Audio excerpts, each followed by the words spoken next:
Assalamualaikum warahmatullahi wabarakatuh. Selamat pagi anak-anak. Gimana kabar kalian hari ini? Semoga sehat selalu ya. Di masa pandemi ini kita belum bisa belajar tatap muka. Jadi kita belajarnya online. Semoga pandemi ini cepat berakhir ya anak-anak. Oh iya, anak-anak, mungkin kalian belajar di rumah merasa bosan, tapi tidak apa-apa ya, kita harus tetap semangat.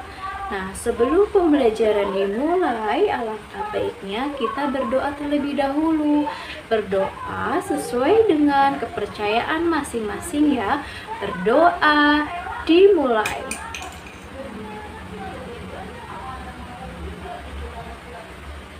Berdoa selesai. Anak-anak, sebelum kita memasuki materi pembelajaran hari ini, kita akan menyanyikan lagu 17 Agustus 1945. Kenapa ibu mau menyuruh anak-anak untuk menyanyi bersama lagu 17 Agustus ini? Karena bulan depan sudah memasuki bulan Agustus, di mana Indonesia merdeka, ya. Kita bernyanyi bersama-sama ya, anak-anak.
Itulah hari kemerdekaan kita. Hari merdeka, nusa dan bangsa. Hari lahirnya bangsa Indonesia. Merdeka, sekali merdeka tetap merdeka. Selama hayat terus dikarun darah. Kita tetap setia, tetap setia.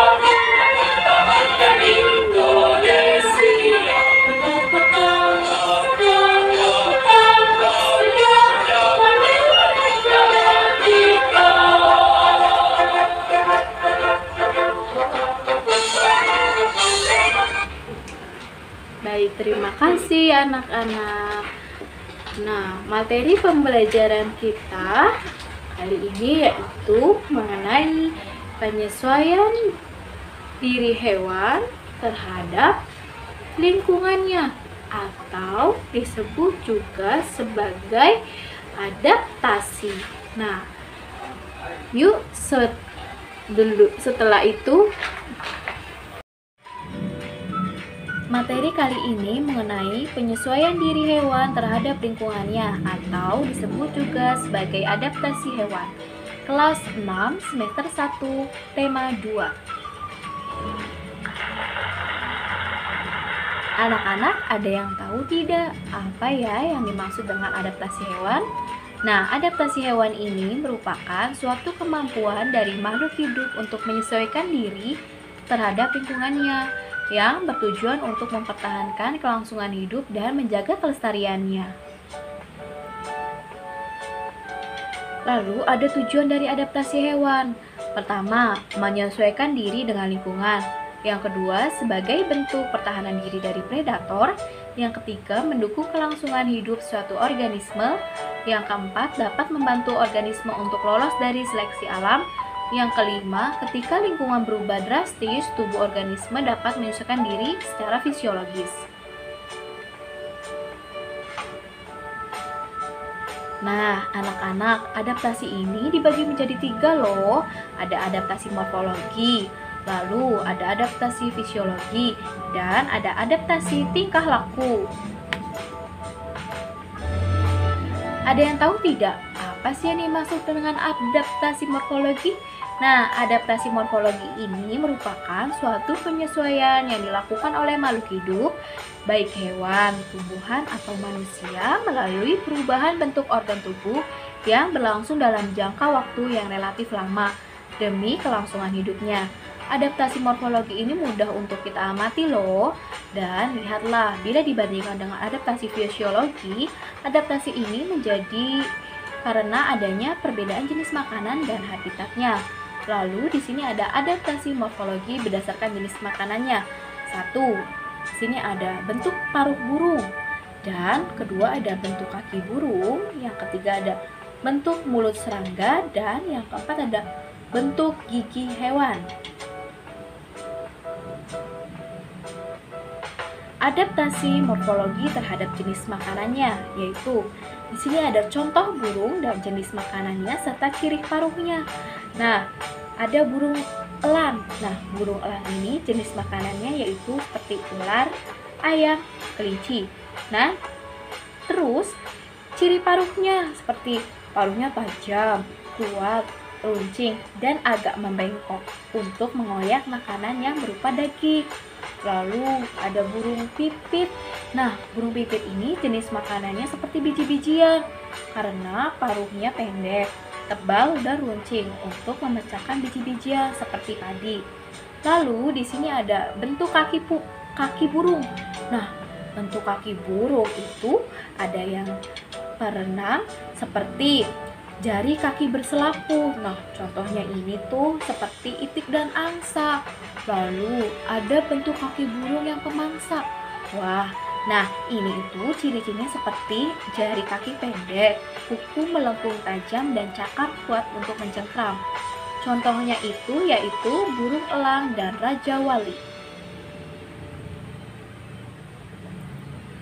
Selanjutnya ada bentuk mulut pada serangga. Nah, berdasarkan jenis makanannya, bentuk mulut pada serangga ini dapat dibagi menjadi tipe berikut ini loh. Yang pertama ada tipe serangga pengunyah, tipe serangga penghisap atau penjilat, lalu ada tipe serangga penghisap dan tipe serangga penghisap penusuk serta tipe serangga menghisap penusuk. Berbagai macam tipe mulut serangga. Nah, selanjutnya ada tipe gigi mamalia. Nah, tipe gigi mamalia ini berhubungan dengan jenis makanannya loh. Berdasarkan tipe giginya, mamalia ini dibagi menjadi beberapa golongan. Dan berikut ini macam-macamnya ya. Pertama, ada mamalia yang memakan rumput atau disebut dengan herbivora. Nah, jenis mamalia yang satu ini mengunyah kembali makanan yang tadi ditelannya. Contohnya nih, seperti sapi, kerbau, kuda, dan kambing. Dan hewan ini mempunyai gigi seri yang memiliki bentuk seperti kapak yang memiliki fungsi untuk menjepit dan memotong makanan. Gigi gerahamnya berbentuk lebar dan datar dengan rahang bergerak menyamping agar makanannya tergiling secara mekanis dan merata. Nah, di sini ada gambarnya gigi seri dan taring, gigi geraham depan dan gigi geraham. Selanjutnya ada mamalia yang memakan daging. Wah, nah hewan ini itu biasanya disebut sebagai hewan karnivora.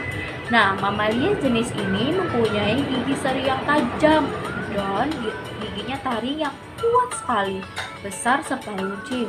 Sementara itu, gigi gerahamnya bergerigi tajam sehingga mamalia ini mampu mengunyah daging yang keras dan alot. Wah, contohnya nih seperti harimau, singa, anjing, dan kucing. Ada lagi buaya, ular, terus hiu, dan serigala. Lalu ada mamalia pengerat atau rodentia. Mamalia jenis ini tidak memiliki gigi taring dan hanya memiliki gigi seri dan gigi geraham.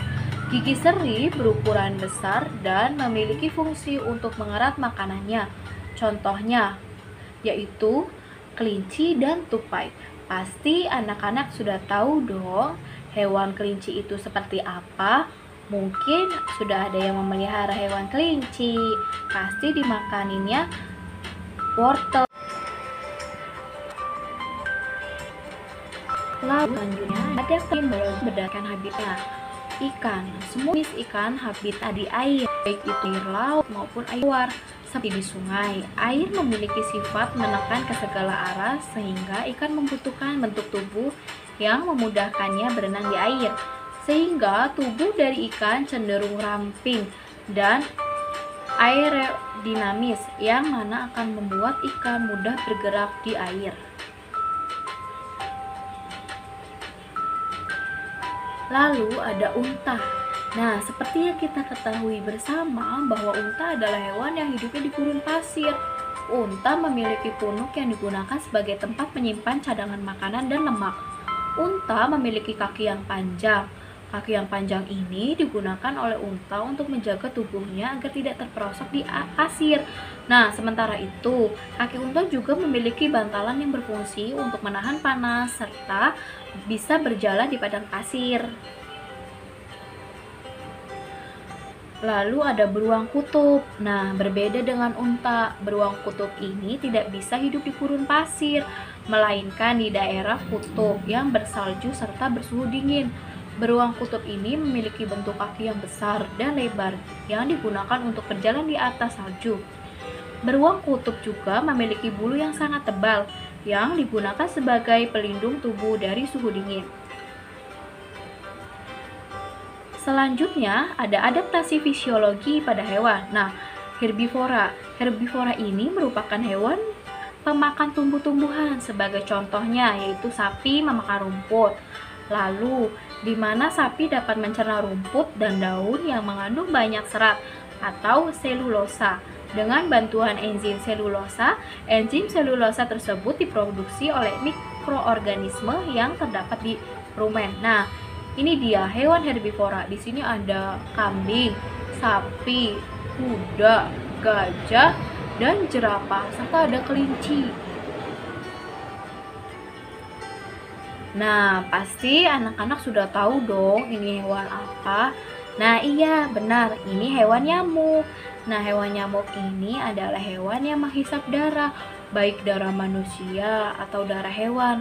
Nyamuk ini memiliki zat antikoagulan atau anti pembeku darah.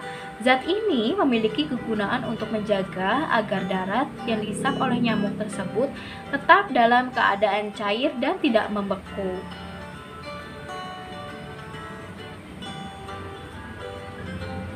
Lalu, di sini ada adaptasi tingkah laku hewan. Suatu penyesuaian diri yang dilakukan oleh makhluk hidup terhadap lingkungannya dengan cara mengubah tingkah laku supaya dapat mempertahankan kelangsungan hidupnya. Contohnya, nah di sini ada gambar bunglon, pasti anak-anak tahu ya.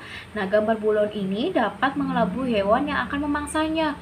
Misalnya, nih bunglon ini menyesuaikan warna tubuhnya dengan lingkungannya sehingga belum dapat aman dari pemangsanya. Ini disebut dengan mimikri.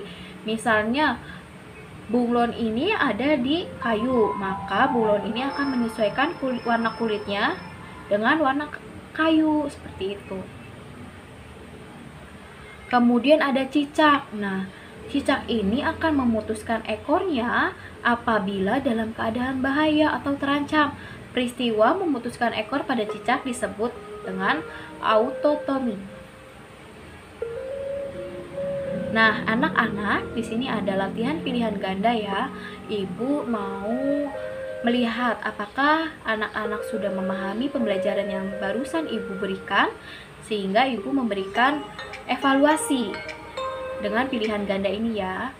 Dan diisi di buku tulis serta difoto, kemudian dikirim di WA Ibu.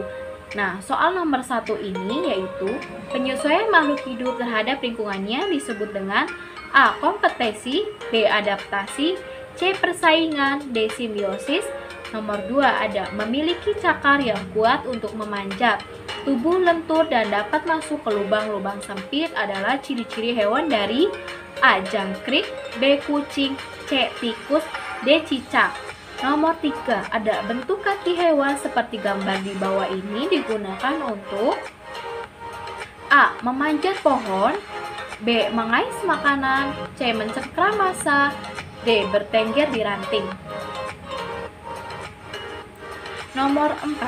Bentuk paruh burung yang berbeda-beda antara satu dengan yang lain merupakan bentuk penyesuaian diri burung untuk memperoleh A. Air, B. Makanan, C. Udara, D. Keturunan. Nomor 5. Bentuk kaki burung sesuai dengan A. Makanannya, B. Keadaan alam, C. Fungsinya, D. Umurnya.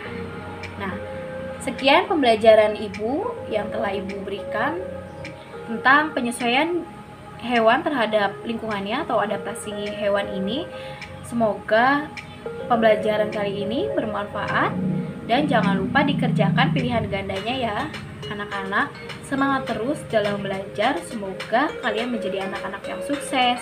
Terima kasih. Wassalamualaikum warahmatullahi wabarakatuh.